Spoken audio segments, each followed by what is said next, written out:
Hello, this is Kenny Tyner, and this is How to Frame Your Dragon.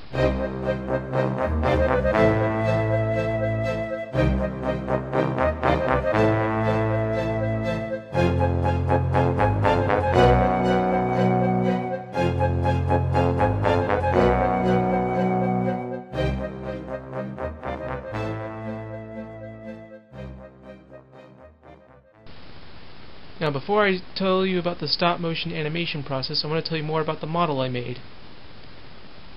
Basically, this whole character is made out of clay. Except for his metal wire armature that's underneath, and his wings. His wings are actually made out of trash bag, because if they were made out of clay, they would tear in the animation process. However, everything else is clay. Even his horns, his teeth, and his claws. But they're made out of a different type of clay.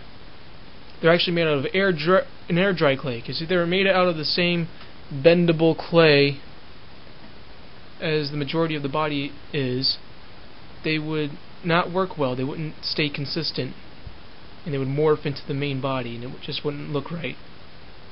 And I basically got this. It's like a rig that's holding up his head because it's too big, it's massive, and his neck's too skinny, and it's not strong enough to hold up the head. Here's the setup of the studio. There's the tripod, there's the cord. As you see, I have the camera plugged into the TV. I never rely too much on the computer, so I never use onion skinning software and all that.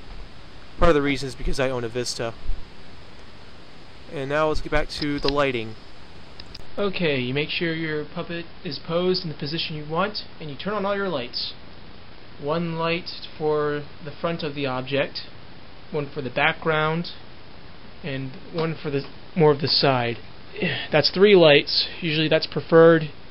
You need at least 1 light, but it's highly recommended to have at least 2, and it's always best to have 3 to get rid of some shadows.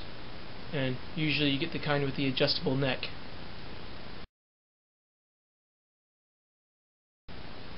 Anyway, speaking of necks, I'm going to have this dragon turn his head. Now this is how we do it. I have him posed the way I want him. So once I adjust this a little bit, he's posed the way I want him, and basically we take a picture. Now we move him slightly and take another picture. And then you move him slightly some more, position you want, and you take another picture.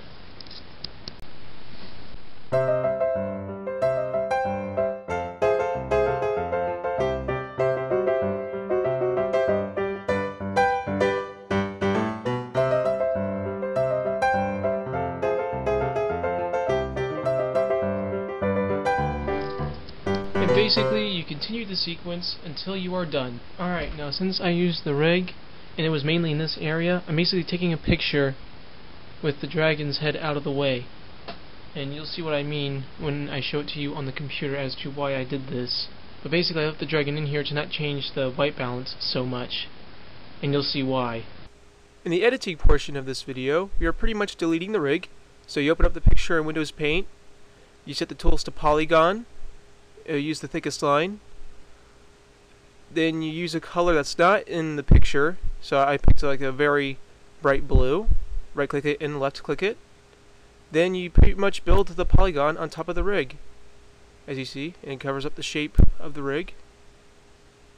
And then you open it up in your editing software, there's the background picture, and there's the frames at the bottom, the frames with the blue rig.